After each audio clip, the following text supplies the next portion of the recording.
People who grew up with a narcissistic, sociopathic, or psychopathic sibling, what was the moment that made you genuinely afraid of them? Story 1. I was playing with a suitcase while watching TV. I was small enough to fit myself in it. My brother, nearly 4.5 years older than me, saw what I was doing and asked to zip me up in it. After already having learned to never trust him, I asked Mom to watch us to make sure he didn't do anything stupid. He zipped me up inside the suitcase and started carrying it in a shuffle step. Thump, thump. I heard the sliding door to the enclosed patio open.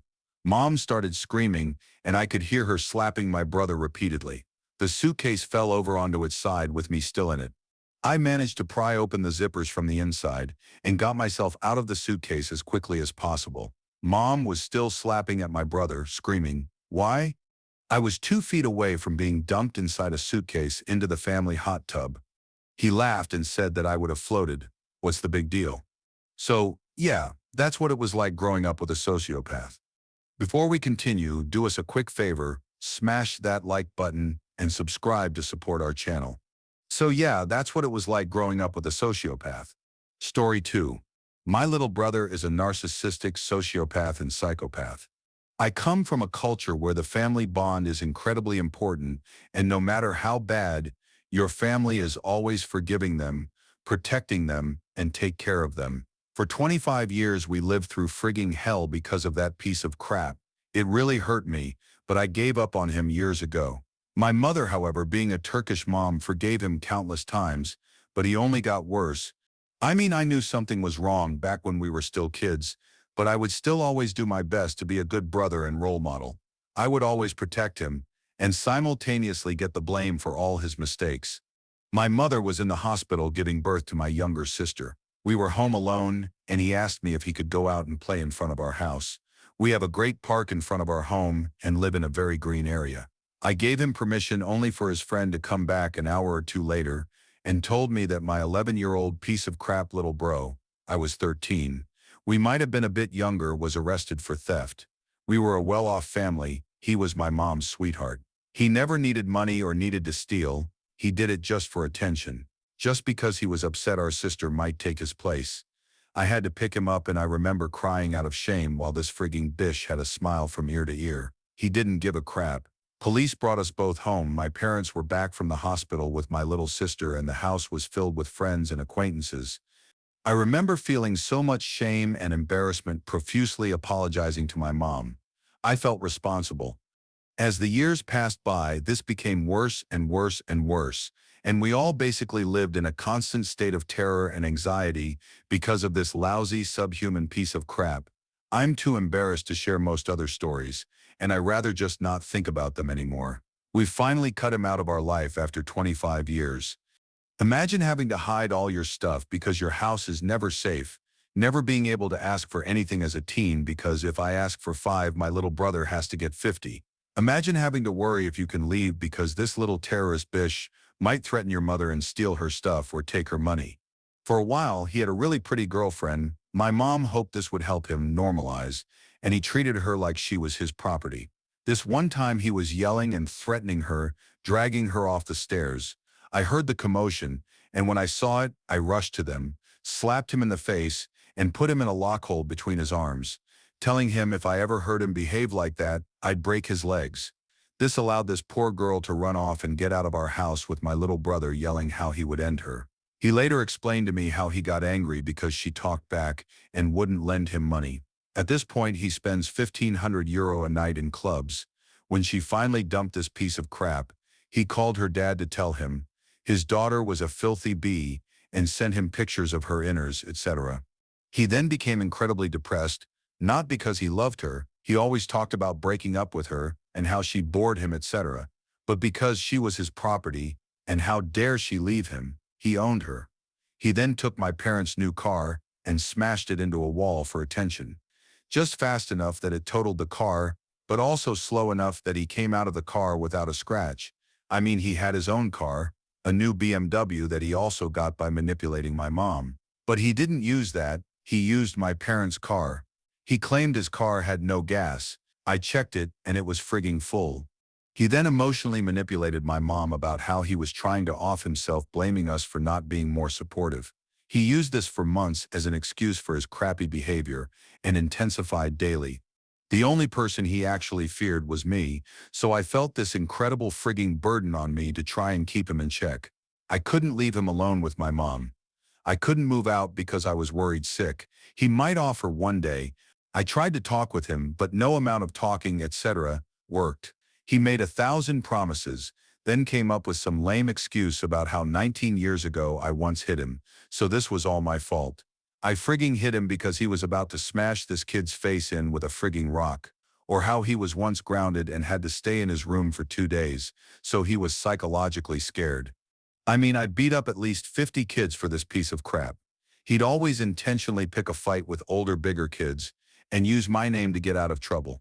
Anyway, I can go on forever. And these are literally just the tame things I mentioned. My little brother was an evil incarnate. It took years to finally break all contact, because my mom always hoped he'd get better, and she even excused his threats and theft, even though he could just ask. He liked stealing our stuff, despite the fact that we'd have given it to him if he asked. He'd take money from our pockets, valuables from our rooms, etc. I couldn't go to the bathroom without locking my door.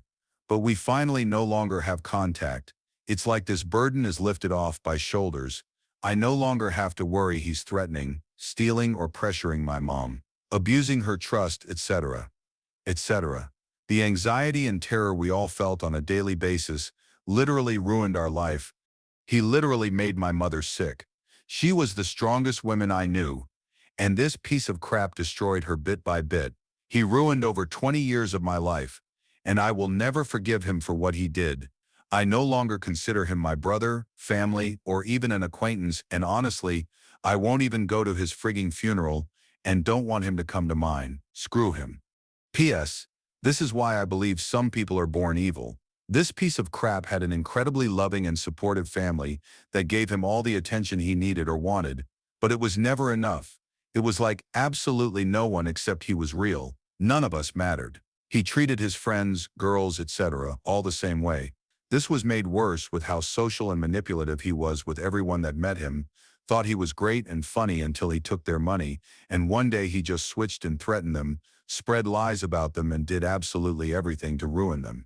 He would never ever forgive anything, and was so stubborn that he would harm himself just so he could get back at someone or get his revenge. Even though he was always the wrong party, he made up these delusional stories in his head that made him the one that was the victim. I mean, my mother once refused to give him money because he had stolen 500 euros from her. He was like 15, so he went into her room, and when he couldn't find any money, he took a scissor and cut up all her clothes and shoes, then took all the sauces we had at home and squeezed the mayo, ketchup, barbecue sauce, and anything else you can imagine on the clothes he cut all over her floors and carpet and her bed. Even years later, this piece of crap used that as an example of my mom being a bad mom or treating him wrong, saying my little sister got pocket money, but she couldn't spare to give him some money. He blamed her and my mom to my frigging frustration for years like an idiot. I love her, but this is the one thing I absolutely resent, and apologized to him, saying she should have just given him the money. When I got angry about this and explained to my mom she shouldn't ever apologize to him because in his head it legitimizes his behavior, she simply says she doesn't want to cause any drama and problems in the house. She was frigging scared. The problem is the more she did it, the worse it got. Something she now finally realizes. Whew, I've been going off. I could probably rant about this forever, but I'm gonna stop here. Honestly, just thinking back on it all has me feeling pretty low. That said, screw him. We're all finally living our best lives now that he's out of the picture. And that's the truth. Story 3. My older brother isn't just a sociopath. He's a psychopath. Even my parents are surprised he isn't in jail for murder yet. He's been evil as long as I can remember. Beat us all to pulps as kids for imagined slights against him, and actually knocked my poor disabled dad out on one occasion. He's been arrested a bunch of times, and even after the most recent time, a police officer he had weapons bought from China stopped at customs called to my mom's a few days later and asked if they knew he may have some mental issues. She said yeah, she knew, but she doesn't believe anyone would have the balls to tell him that. The police officer agreed. His favorite pastime recently is walking the streets with a signal jammer while people are trying to make calls or using it outside the fire police station. Finds it hilarious. He's a frigging a-hole. He was banned from a local grocery store for threatening a staff member for apparently looking at him. That's not even the tip of the iceberg of what that prick has done to our family. Story 4. My sister tried to give me an STD. I live in a much nicer home now. More stable, safer, but that doesn't mean the chaos from my past has entirely let go of me. For context, I've known my sister for nearly 40 years, and by now I've learned the patterns of her behavior.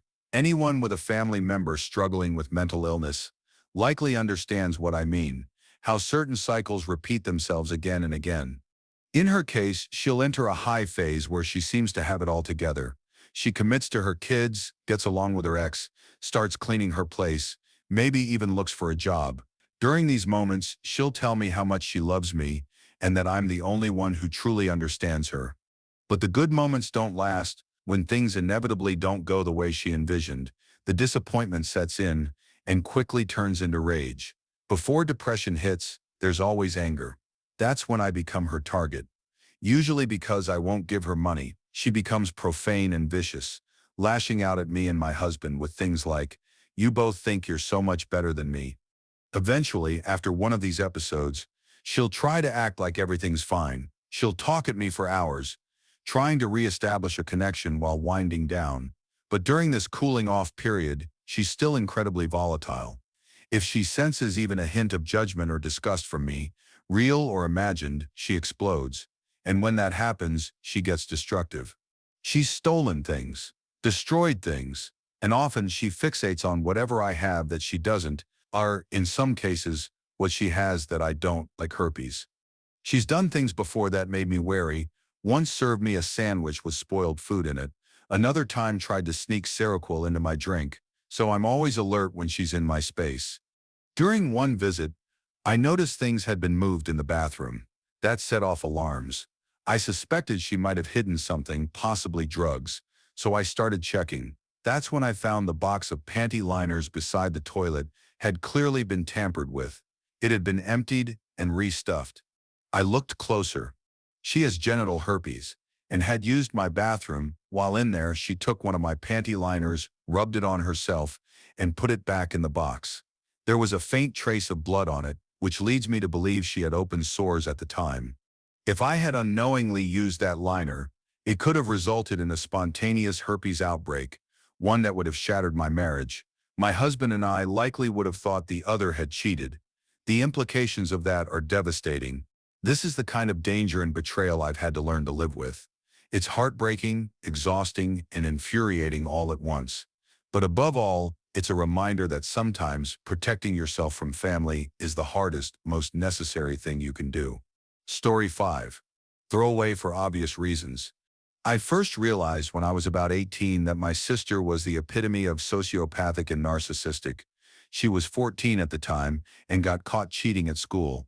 So I didn't know everything that had happened, but she got sent to a psych facility for observation. I drove an hour each day for a week to visit her and try to be a good brother. After a week, I was informed that they'd stopped investigating me. To my horror, I found out the whole story. My sister had been pulled in for cheating, and when asked why she hadn't just studied, she told them she couldn't because my dad had been beating her. So they pull in Child Protective Services, who do a full physical and discover no signs of physical abuse. I now wish my dad had beat her, but that she was 14 and not a virgin. So her explanation for that? Well, her brothers essayed her, of course. 2 of my brothers were out of the question because they were in foreign countries or too young, but I was left squarely in the crosshairs. So oblivious to what I've been accused of, I go every day to visit her. Their observations of me informed that I was unlikely to have done it, so they decided correctly that it was all fabricated. I had never so much as held a girl's hand, let alone kissed one at that point. 15 years later, I still won't be left alone in a room with her under any circumstances and grit my teeth that there is nothing I can do to prevent her from harming the literal dozens of other people she's now leveled similar accusations at, either for attention or to get out of difficult situations. She's a terrible person without any remorse for the damage she does to all around her. Story 6. My 2 years older brother, 35, is most definitely a narcissist and possibly a sociopath. I'll start at the beginning. When he and I were young, he would manipulate me into doing his bidding. He was lazy and controlling, and due to some lazy, divorced parenting, I assume I was some semblance of something he could control, so he would order me around just because he could. His belongings were his belongings, and my belongings were also his belongings. He treated me with no respect, and my low self-esteem at the time played into his demands because he feigned some sort of appreciation for the things I do for him. He hit me and threatened me countless times if he didn't get what he wanted. When we were in high school, I started to distance myself from him. He and I were still traveling between houses each week because my parents shared custody. I hated it no matter which house I was at, but I especially hated it at my dad's. My dad was stubborn, uncompromising, and the reason my parents divorced in the first place. He and my brother would argue endlessly. I remember countless instances sitting at the dinner table listening to them yell at each other, and every time I tried to get up and leave, my dad would yell at me to sit down. Nothing was ever resolved. They each became more dug in, while my brother blamed everything around him for everything that wasn't perfect. Textbook trait of a narcissist. I took on an opposite trait, somehow believing everything was my fault, or at least my problem, and learned early enough on that it was easier to shut up and do as I was told than stick up for myself or argue. My parents ignored every single request to separate me from my brother. I hated his company. During this time, I specifically recall such eloquent quotes as "Everybody else driving on the road is an idiot except me. I only have respect for women if they're hot, and I don't give a crap about you or what you think. I'll do what I want." My brother never seemed to have problems making friends, but he never ever made any lasting friendships. Somehow people would always learn that he never really cared about them. When he left for university was the best time of my life. Life with him not around was bliss. Mind you, I still had problems resulting from my severely stunted social development stemming from growing up with him and the indifference my parents had to it all. But I was better off than when he was around. When he would come back to visit for the holidays was when I realized how much I liked him not being around. Unfortunately, my parents also for the first time in their lives started to realize the exact same thing. They were willfully blind to the fact that they let him treat me like such garbage for so long that it got to the point where he started treating them like garbage too. During summertime between school semesters, when he moved back home, was business as usual, except my brother was older and more bold. The arguments were fewer because my brother would just leave, and my dad was a man-child. My parents would start to endlessly complain that he had no respect, and here I was face-palming because I could see it coming from miles away, and they were somehow surprised. Fast forward, and somehow I let my parents talk me into attending the same university as my brother. During these years, my brother established himself as a somewhat of a womanizer. He's as good-looking on the outside as he is ugly on the inside, and his narcissism was channeled into extreme vanity. This also gave him a reputation that unfortunately befell me when I started to try and break out of my otherwise shy and awkward norm. I remember hitting it off with one cute girl at the bar, and when she learned whose brother I was, it kind of ended there. I made things hard enough on myself during that time, but things like that just destroyed my confidence in talking with women. When I left university to get into the trades, I didn't really have any contact with him except for holidays, until several years later, where my parents convinced me and him to give it one more shot by having us move into a downtown apartment together. It lasted about a year until I had enough. It started off okay, but as time went on, he started eating my food, barging into my room to take things.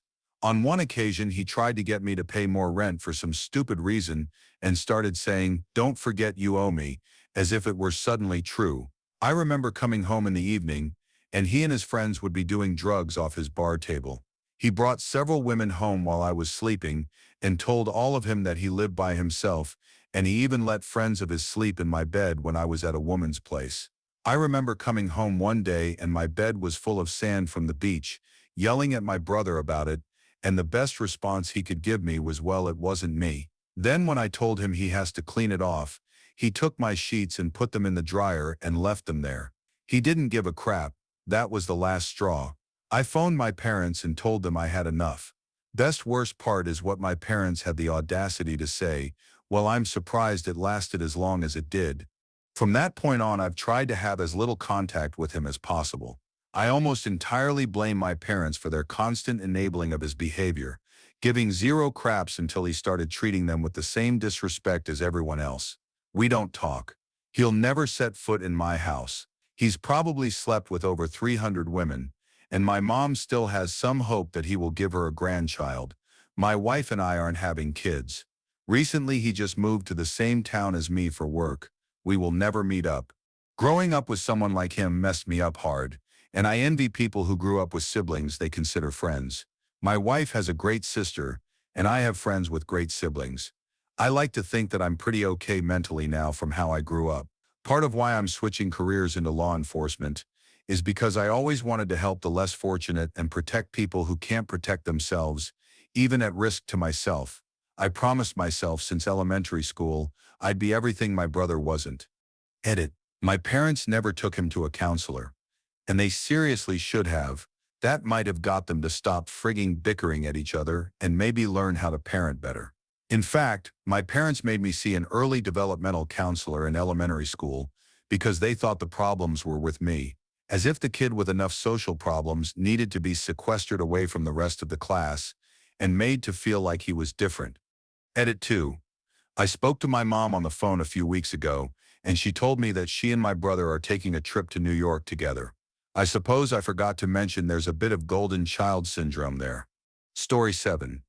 I don't know if my oldest brother, who we'll call B, is a narcissist or the other things listed in the question, but there's definitely something wrong with him. He was an only child for 5 years, and he would have been fine with being an only child the rest of his life. He would pinch our sister's bum until Dad stopped him. He'd do the same stuff with my older brother T, 14 years younger than him. Never did anything to me, thank goodness. Then, as T got older, Boo would try to hurt him at any opportunity. But was dating a chick who was still legally married to another dude. He'd bring her 2 bratty kids, and sometimes her siblings, over to our house to eat our food. Keep in mind that T and I were like 9 and 7. Dad was disabled, and Mom was unemployed, so there wasn't much money. Then when But broke up with a married lady, he got his rebound pregnant, and they ruled our house, eating our food and taking control of our TV because they didn't have cable. When our dad passed away suddenly, the funeral home let us make payments on his funeral. They signed something saying he'd pay because he made the most money. Later, Mom got a letter from the funeral home because payments hadn't been made. They said it made him sad to make the payments. I ended up paying off the funeral and paying for a headstone. He called me at like 4 a.m. once when I was on a trip with my now husband. He and his second wife were having issues. She eventually left him, and he couldn't get Mom on the phone. When the wife finally left, he'd call Mom at all hours to complain, disturbing her sleep. She has heart issues and needs as much sleep as she can get. When I told him about it, instead of asking if she was okay, he made it about himself. Tess' wife passed away suddenly. B told him it was worse when his wives left him, because at least Tess' wife loved him. Jump to my wedding. It's been 2 years, but I'm still bitter. Since my dad was dead, I had Mom walk me down the aisle. Bub said that he should have done it since he was the oldest son. He also didn't like that the minister was female. Neither one of his weddings were done by ministers. Tunch and my husband's brothers were in the wedding, and they wore tuxes. I didn't want him to stand out, so I asked him to get some black dress pants. He's redneck AF, so this was apparently a bigger deal than I thought. He refused. He bought brand new jeans for the wedding, which probably cost more than a simple pair of dress pants would have. He taught his son in his 20s now the bum pinching thing. Nephew pinched T while they were in line getting food at the reception. T thought B did it and punched him in the arm. This caused a whole thing, and B and his family left. Mom yelled at him. I didn't know about this at the time. He's found Jesus now, apparently, and all of his conversations turn religious. He also thinks he's 100% right on anything he does. He's also a Trump supporter. We don't talk much. Story 8. When my dad was battling cancer for 11 months, my sister made the whole thing about her. She constantly demanded attention and essentially manipulated my mom into visiting her all the time, threatening to keep her grandson away if she didn't. She even asked to borrow money from my dad's life insurance payout. the one he got because he was terminal. All he asked was for a simple promissory note, mainly so my mom would have a record of it since he knew he probably wouldn't live to see it paid back. My sister completely lost it. She went off on both of them, acting like it was an outrageous ask and completely heartless. Years later, when my mom was the one in need of help, she asked my sister for money, and guess what my sister said? Only if you sign a promissory note. Unbelievable, that woman's nerve. I'm honestly relieved to only be half related to her. She wasn't even my dad's biological daughter. He basically adopted her. A few years after my dad passed, my mom couldn't afford the truck anymore. It had a lot of sentimental value, but it was also genuinely useful on the property. 2 acres is a lot to maintain. The truck was worth about $7,000, but she still owed $10,000 on it. The monthly payments were just too much. The bank allowed her to find someone who might be willing to buy it for the value price, or even someone willing to help by buying it and letting her make smaller payments. She asked around, and of course my sister had the money, but wouldn't help. Then out of nowhere, my sister calls the bank pretending to be my mom. She tells them there's a buyer offering $3,000 and asks if they'd accept it. Then she tells my mom to call the bank and see if they'll accept the $3K offer from her. My mom agrees and ends up selling the truck to my sister for $3K. Next thing you know, my sister dumps a bunch of money into it. Lift kit, exhaust, whatever. Then she tells my mom she's selling it. When my mom asks how much, my sister says it's now worth $12K, but she'll sell it to her for $10K. My mom, who loves that truck because it was her husband's, says, okay, just please let me make payments. And my sister straight up says, we'll only sell it to you if you can pay the full $10K up front, knowing full well she couldn't afford that. Then she turns around and sells it for $12K to someone else. Didn't help my mom at all. Screw that woman. I truly hate her, and I am beyond grateful she's no longer in my life. Story 9. My oldest sister. I'm the youngest of 3 girls, and we grew up fairly poor, so both parents were out of home a lot, working to give us the basics. Because of this, my oldest sister looked after us. My earliest memories involved me running through the kitchen in a diaper, feeling so scared, trying to get away from her. Anything and everything set her off. If attention was not 100% on her, she would flip out, scratching, kicking, hair pulling. My parents were pretty oblivious to all this, or more, my dad was also unstable, BPD, who frequently went off meds, and my mom was too emotionally abused to do anything to help. She had to have presents on everyone else's birthday, had to have the same presents as everyone else on Christmas, or better ones. As I was 4 years younger, I was much smaller than her, and easy to catch. From my toddler years to 16, I had crescent scars all over my arms and ankles because she would dig her nails into my skin, drawing blood. The very first time it clicked in my head that no one would ever help, and she could manipulate her way out of everything, was when she stabbed me in the shoulder with a pen. I was about 8 years old. She had yanked out a chunk of my hair, so I told her to fuff. The look on her face was horrifying because she looked so happy, because my dad had been sleeping and woke up to me swearing, which was strictly not allowed. She knew I was going to be in trouble, so she grabbed the pen off the table and stabbed me, then yanked it back out. I ran upstairs to get away from my dad, which was a whole different scary experience, and he wouldn't believe that she had hurt me. I came downstairs a few hours later when he allowed it, with blood all over my shirt. My aunt was staying with us and saw it, pointed it out to my dad, and they still believed my sister hadn't done it. I gave up all hope for help after that. That turned into 8 years of her scarring any exposed skin, pulling out my hair, cornering me, and screaming about how disgusting I was, taking every moment to remind me I was fat. She has been anorexic bulimic most of her teens and adult life, throwing things at me, telling me men will only like me because they're chubby chasers, etc. I am more of an extrovert than most of my family, so I always had a lot of friends and boyfriends in elementary school than actual boyfriends in high school. When she went away to university, my mother thought it would be a great idea for me to visit her there. A whole weekend being alone in her dorm with her. She spent the first day reminding me how disgusting I was, then acted all nice until the evening. She wanted me to watch West Side Story. I think it's the one with the opening scene of the 2 gangs fingers snapping down the street. Me being 16 thought it was funny, so I laughed. Wrong move. She started screaming, threw out all the food, cornered me, and let me know how no one in my life actually likes me, and they're all just putting up with me because they don't know any better. I'll only ever be in abusive relationships. I don't deserve anything better than that. I'll always be fat and disgusting, etc., etc. Then she kicked me out and made our mother pick me up a day early. Mid-year, she was home, and in a rare moment of civility, she wanted to talk. She asked me how you're supposed to feel sorry for other people. As in, how do you feel empathy? She couldn't figure it out when her profs talked about it. I carefully got out of that conversation. Later that day, after she'd done her usual, "You're fat and disgusting" rant, I decided to turn my back on her and not engage. She picked up a textbook and hit me as hard as she could over the head with it, yanked me by the back of my head, and pushed me into the cupboards to let me know you're not allowed to ignore me. I have not spoken to her since that day. I'm now 26, and she's 30. She's still living off my mother and has zero social skills. The last time I saw her, she had drank a bottle of wine on Christmas Eve 2011, and she just laid on the living room floor for the day. She's pulled a knife on our other sister.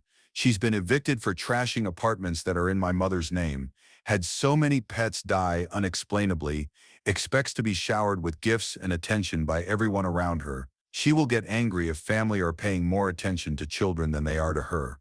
She still has to refer to our mother as Mummy, and in that high-pitched voice she can't hold any platonic relationship, has never had a romantic ones, and she still hates me viciously for being able to have relationships.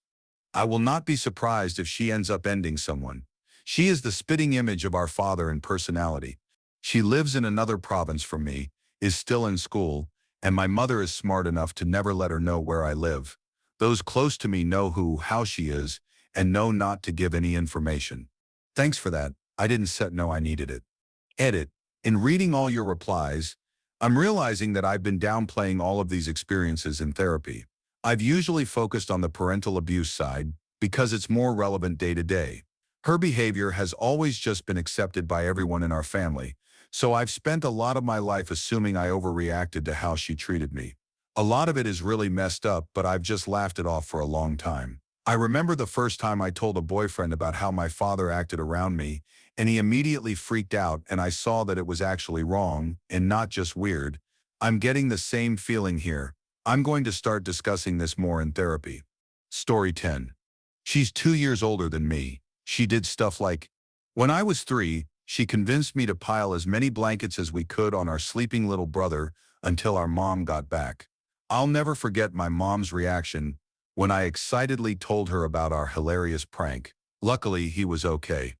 When I was about 7, daring little bro climbed high up a tall evergreen tree on our property and was hanging on a branch. He wasn't sure how to get down, and I tried convincing him to hang on while I got our parents. My sister started shaking the tree and yelling, "Fall, fall, fall." He fell, yelling out on his way down, and landed flat on his back.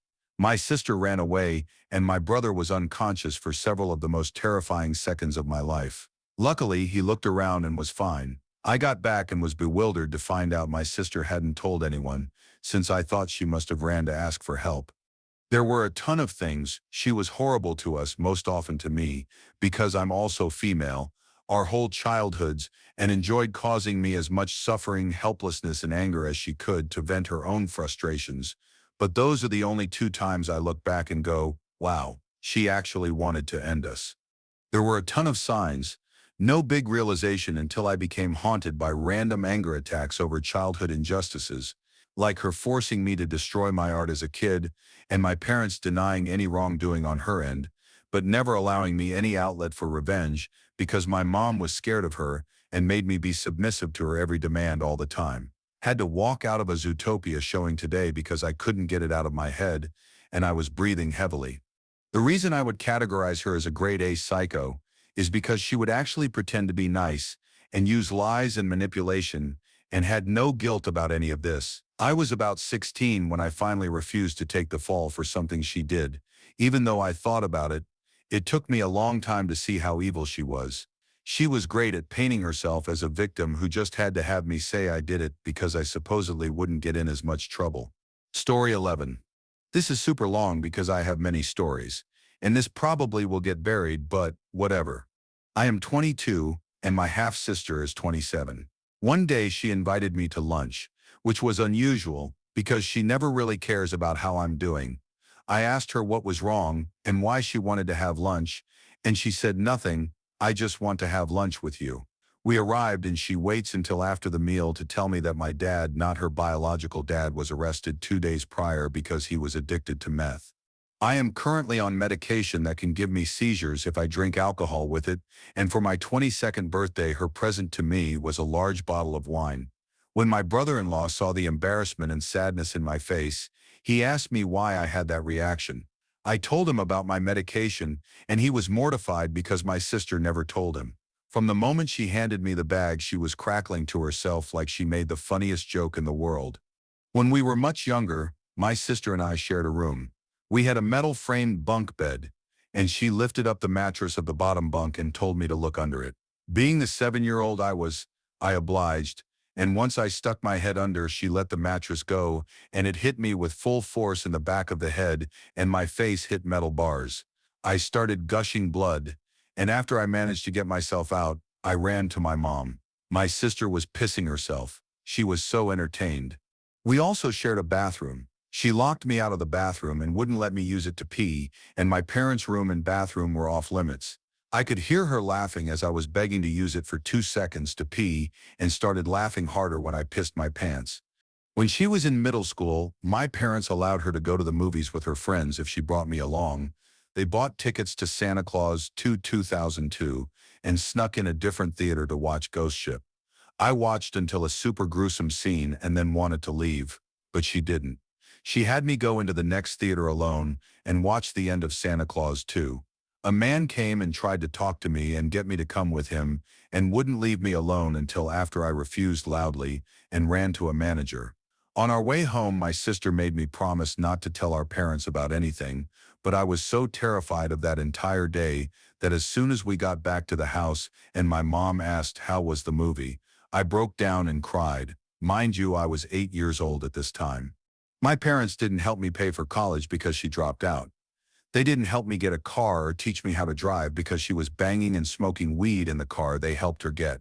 And now I don't talk to my family because they treat me like I crapped on their favorite piece of cake, and my sister is the angel with the husband and the baby and everything is perfect. Story 12. I don't think my brother is a sociopath, but he definitely has serious anger issues and a darker side no one ever wants to deal with. When I was little, maybe 6, and he was around 9 or 10, he once convinced me that his cologne was spray candy. He said I could have some, but only if I let him spray it, and then he sprayed it directly down my throat. There were times when we'd play by rolling each other up in a blanket, taking turns, but he'd roll me up tightly, tie a rope around me so I couldn't move, and smother me with a pillow until I was gasping for air. In pools, he'd hold me under the water until I genuinely thought I was going to drown. And through all of this, my parents never stepped in. Most of the time, I was the one who got in trouble for things he did. Honestly, I blocked out a lot of my childhood. Most of these memories only resurface when someone else brings them up. But I do remember how relentless his bullying was, how he'd keep going until I cried and then kept going after that. He'd constantly set me up to get in trouble, push me until I snapped and yelled back, and then I would be the one spanked and scolded. Looking back, I really think that's part of what led to my anorexia and bulimia. It was the only way I felt like I had control. What really made me realize something was wrong was how easily he'd explode. If you broke something of his, like a cheap $5 pair of earphones, he'd scream for an hour and hold a grudge for days. There was one time a group of guys jumped him, 5 against 1. It was the only fight he ever lost. He was already furious about it, but when he found out one of the guys legally had a gun on him during the fight, even though he never pulled it, my brother became obsessed. Even now, years later, he still says things like he should have taken the gun and shot the guy, or pulled out his knife and stabbed him. He said similar things about his ex too, how he wanted to beat her, even while they were still together, though he says he never acted on it. The only reason I don't think he's completely heartless is because of how much he loves dogs. He absolutely adores them. I even remember seeing him cry once, just once in all the years I've known him. That was 6 years ago, and it was the only time I've seen any vulnerability in him. So yeah, he's got issues, deep ones. I used to hate him for everything he put me through, but now, my heart just aches for him. I can't bring myself to hate him anymore. All I feel is sorrow for what he could have been if things were different. There's something incredibly painful about loving someone who's been so cruel and so completely lost. Story 13. Where to begin? I think mostly, long before our parents noticed, unfortunately, either because parents sometimes insist on being blind to the defects of their own children in order to avoid the pain, or because they both worked long hours and so I stayed alone with my younger brother a lot to take care of him. One day I came back from my after-school job and saw him standing above a big fire he'd lit in our front yard. I asked him politely and calmly to put it out, since I was horrified but also concerned about the garden and the yard, and my family's rose bushes, the last remaining plant from my grandfather. He didn't say anything, but minutes later he came after me up the stairs and physically attacked me, the first major incident in a long line of physical altercations with myself and the rest of our family. Then came the knife-throwing incident, the kicking our 60-year-old father in the stomach incident, the running away and threatening to off himself, and the ultimate unveiling of his paranoid delusion. People are out to break into the house and poison him and the family dog, etc. Our parents internalized our grim family reality only much, much later. He is in fact the reason I first left home, since even sleeping with a lock on my door didn't help me feel safe around him. I still worry for my parents, like one day I'm going to get that awful phone call that he did something to them. Story 14. My brother always seemed different. When we were little, he invented this game called Joey and the Wimp.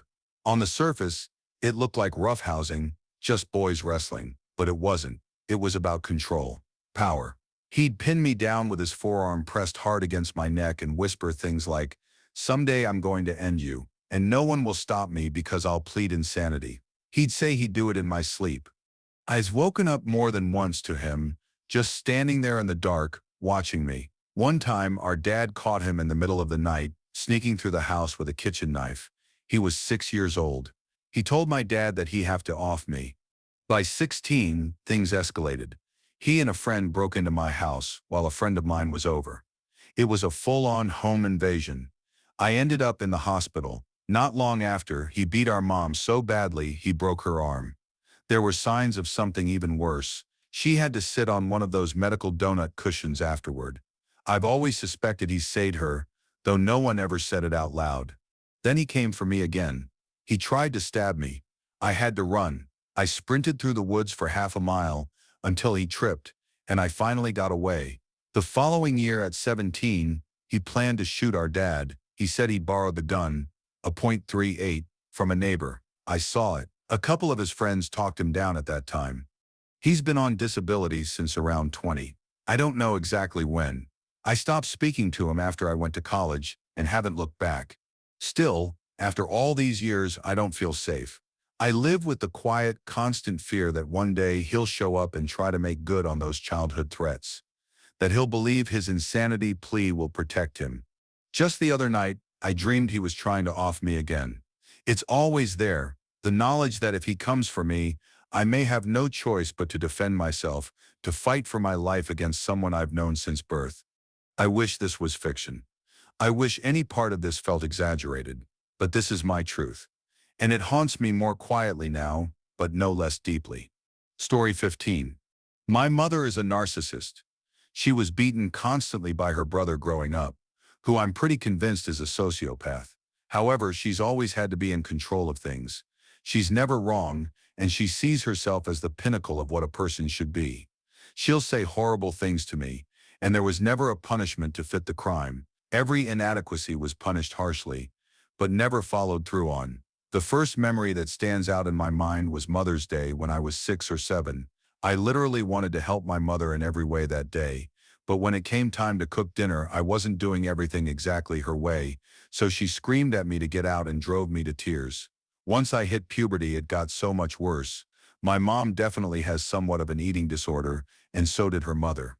The first words she said to me when I got my period was that I couldn't eat like a kid anymore. When my body started changing, and I put on 5 pounds, my mom started me on diets. She would watch everything I ate closely, so naturally I became obsessive over food. On one occasion, I took a cookie at a Christmas party, and she saw me eating it and ripped it out of my hands in front of people. I snuck another one, caught me, and proceeded to throw a handful of cookies at me and call me a fat A in front of my friends. She'd make me get on a scale every week, and if I gained weight, she'd ground me or take something away. It wasn't long until I developed really bad bulimia. She still denies having anything to do with it, despite lingering damage to my heart and stomach. When I lost a friend, she told me I was full of crap for being upset, but agreed to take me to see a therapist anyway. I didn't really realize how bad it was until I finally started saying it out loud. I'd like to think I've gotten past it, but the thought of having a child terrifies me because I'm scared. I'll become my mother. Story 16. My brother was diagnosed with narcissistic personality disorder at 16. He's never had empathy. Children learn empathy at some point, but it was like he never reached that developmental stage. He was unconcerned when people got hurt. He hit and bullied others in school to get what he wanted. Doctors, therapists, medication, nothing made a difference. And it's not like there was some kind of trauma or a reason for his behavior. It's like he was just born wrong. When he was 10, he started taking and dealing drugs as a drug runner for some older teens. You can't be prosecuted under 14 in Germany. My parents called our version of CPS for help. He got more therapy, some inpatient stays, and his own social worker. He stole my dad's car when he was 12 and got picked up by the cops. He got his first charges at 14, drugs and assault. My parents were at their wits' end and agreed to have him placed in a group home for troubled teens for a year. He was kicked out shortly before the year was up.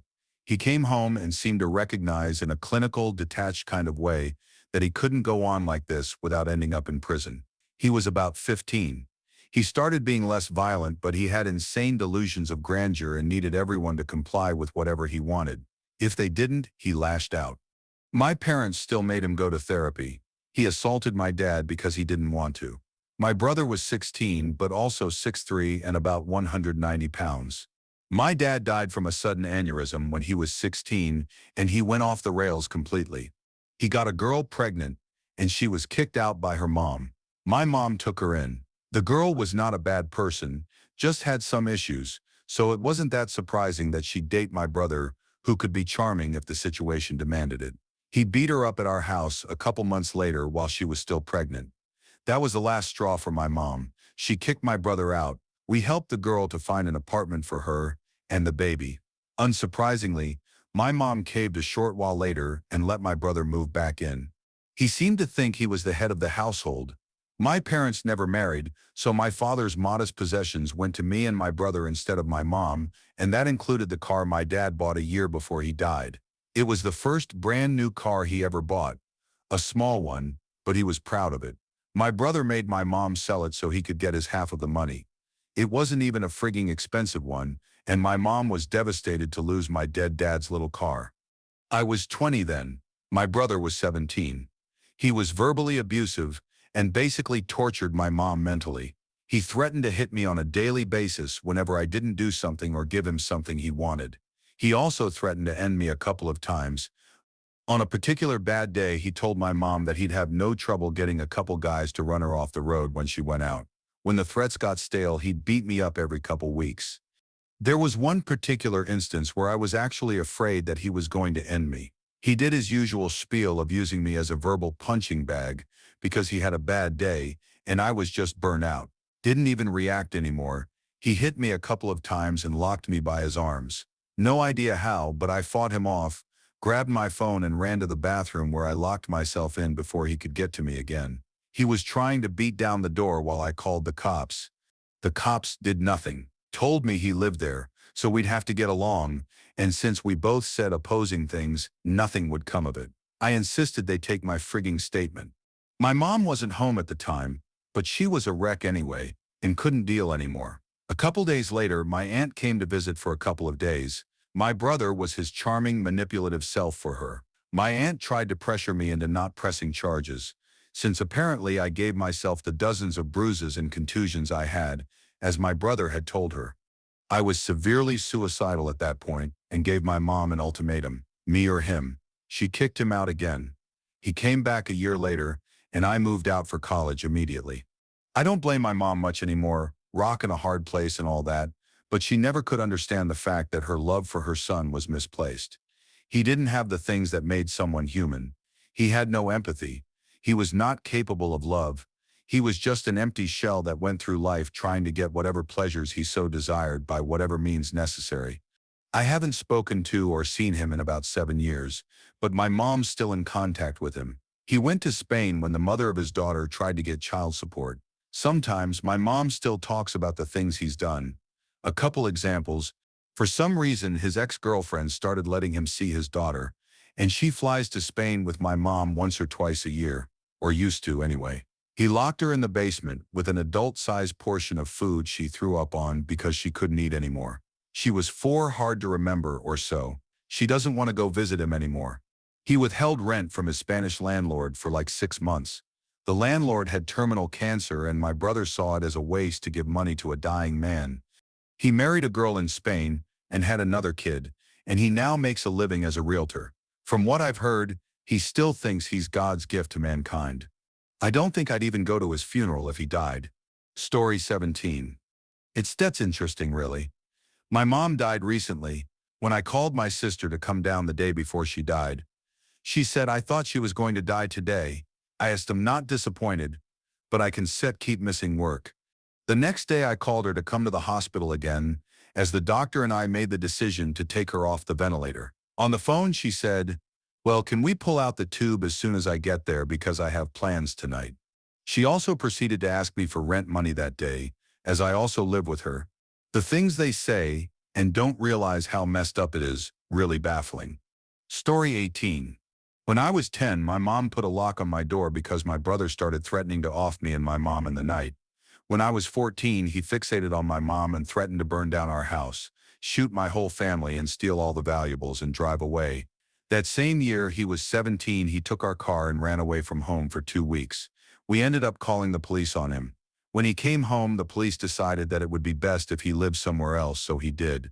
As we were cleaning out his room, we found hundreds of knives, a handgun, lighter fluid, gasoline, and lighters. Story 19. She called the cops and CPS, repeatedly accusing our stepdad of child abuse. It usually lined up with her having rules and punishments. She didn't like that my parents did research on how to raise a psychopath that doesn't become a murderer. They suddenly knew all her tricks and tactics. I sometimes think about how sad it must be to be physically incapable of feeling human emotions, but it clearly would only hold her back. Edit. Her diagnosis was emerging antisocial personality disorder because they said they couldn't diagnose someone under 25 as a psychopath. Dad acts really similar, so I assume whatever she has, he has that too. To add some more now that I'm more awake, I lost almost all of my friends. My family, besides my immediate, totally ignore me because me and my mom protected my stepdad by saying my sister was lying about the abuse. Just to be clear, we were investigated multiple times and the CPS said they were doing a phenomenal job raising so many kids with so many mental health issues so well. They put down that they were false claims the first 2 times, and after that they were like, "We just have to investigate to be sure, just do the interviews and get it done. We have to do it every time," which I do appreciate the diligence if a child is really being abused. But we had stuff from therapists and counselors that were all like, "Has a history of lying, tells lies to get what she wants," and my entire family still thinks we're protecting a monster. The real kicker is that our biological father is also a psychopath, and actually a child abuser. Guess who she moved in with when my aunts refused to let her go back to my mom's? If you guessed our actually abusive dad, who is now basically giving her psychopath 101 courses just by being near each other, then you're right. All our family who banded together in a fickle justice brigade about child abuse are now BFFs with the guy who used to threaten to break my legs and hit me when I was 7 or younger. I'm sure it makes my mom feel great too, knowing that all her sisters took her abuser's side after a lengthy divorce battle that he kept coming back with more and more affidavits for, and just drained her emotionally and financially for years on end. I could write a book about how much they've all hurt me by being or enabling a psychopath. I'm pretty certain that at least some of my aunts are narcissistic. Last week my grandma went on a tirade about me, not forgiving, but no one has ever apologized or even acknowledged that they did anything wrong. I won't rug sweep something that still hurts me regularly. Story 20. My dad is as much of a narcissist as it gets. I didn't realize that it was abnormal until I moved out of the house and out of state. When I finally came back, I remember him calling me one day to tell me to give him $10 because he claimed he need to grab something to eat. Sorry, but I don't would have $10 to give you. You don't have $10 to give your dad? Come on, I'll pay you right back. I just needed to go down to the store so I can eat. I don't set habits, so you still have to put on your big boy pants and make some money for yourself. Well, I was going to ask your sister, but I don't want to ask her because she seps my daughter, you know. I hung up after that. A few minutes later, he calls me and says, "Hey, your sister just sent me the $10. See, it wasn't that hard." A couple months later, I heard that he was still asking my sister for money, and then on my sister and my brother-in-law's anniversary, he called and basically blew her up over the phone when she said no, to the point where she was crying on that day of all days. And then he finally said, "So, you're just gonna let your dad freeze to death outside tonight?" My brother-in-law told him not to ever call them again, and I haven't heard from him since. He honestly thinks he is super popular and a good person, but he isn't. I blocked his number and wanted nothing to do with him anymore. Back to the question though, it's really weird because you end up growing to either be just like them or completely the opposite. I've had to grow up on my own and not be able to have a father figure to show me how to be a man and make smart decisions or how to be a leader of a household. These are things that I think many people take for granted and don't fully realize how great they have it by having both parents in the house and have them not be completely focused on themselves. I always envy the people that still get to live with their parents into their 20s. I moved out when I was 18 and I'm almost 30 now, and I wish every day that I had the ability to still live at home and not have to worry about rent, utilities, car payments, insurance, gas, phone, internet, etc. Story 21. Growing up with my older sister just 3.5 years apart was like sharing space with a storm that never passed. We shared a bedroom as kids. I learned early on to sleep on my stomach, head buried beneath the pillow, stuffed animals flanking me like tiny shields. It was the only way I knew to protect myself, because she'd beat me in my sleep. When she was meant to babysit, she'd lock me in our old broken-down shed, infested with spiders and left to rot. I was small, she knew I couldn't fight back. Sometimes she'd offer what I thought was kindness. She'd invite me to hang out with her and her friends in our room, something I desperately wanted. And for a few minutes, everything would seem okay. They'd laugh, include me, and talk like we were all friends. Then the switch would flip. Without warning, she'd launch into a beating while her friends laughed. It was always a trap. I swept the kitchen floor once, just trying to help. She came in, grabbed the broom from my hands, and beat me with it. She never needed a reason. Hairbrushes, tennis rackets, cleats, phone receivers, anything within reach became a weapon. Years later, when I was 18 and still living at home, she lived a few miles away. One day she showed up and asked me to come over and hang out, told me to bring my weed. I knew she was just trying to use me. I told her I was tired and stayed home. An hour later, I left to grab some smokes. As I pulled out of the neighborhood, I saw her speeding toward me. She rammed her car into mine, totaled it. Now, at 44, she has restraining orders from nearly every member of our immediate family, my mom, my brother, his partner, even his ex-wife and her husband. My 18-year-old niece, too. She's been banned from multiple stores and public spaces for violent outbursts. She once assaulted a family member and, as police were handcuffing her, said, "I should have curb-stomped the bitch." And still, my father bails her out every time. No matter how far she goes, no matter the damage, she's never held accountable. In her mind, rules are for everyone else. She's untouchable. That's what she's been taught. Every therapist and mental health professional I've seen in the past 25 years has said the same thing. She's a narcissistic sociopath. I've known it all along. I just didn't have the words for it as a kid. Story 22. My sister first got into a knife fight when she was 12 years old. She laughed after the fact, especially given that it was her fault the fight happened and she caused the most damage. But the guys got house arrest and she got a drive home. She started stealing at 8 just to have something to do. When she got caught, she pinned it on her friends and got half of them in trouble with the law and their parents. She only cares about things, not people. She's never at fault. Only other people are. She abuses her boyfriend to all get out, but thinks that we're abusive. She's currently pretending to live on a beach in another city so that Dad will feel bad and let her move into our house, which has no room with her boyfriend who she has a court order to stay away from because the government is wrong and we're fine. She once stole my iPod while I was in the bathroom and denied it for 10 years. Then she blamed me for ripping up her doll clothes, which I did once. She holds things over me from 10 years ago, 15 years ago, 20 years ago, but God help me if I am upset about something she did a week ago. She gaslights me constantly, and she used her narcissism to take out her eating disorder on me, giving me a really complex relationship with my body and my eating, but to this day she denies doing so. And it gets so much worse. This is just the stuff I don't mind posting. Thank you for watching. If you enjoyed this video, be sure to give it a thumbs up, subscribe, and hit the bell icon so you never miss an update.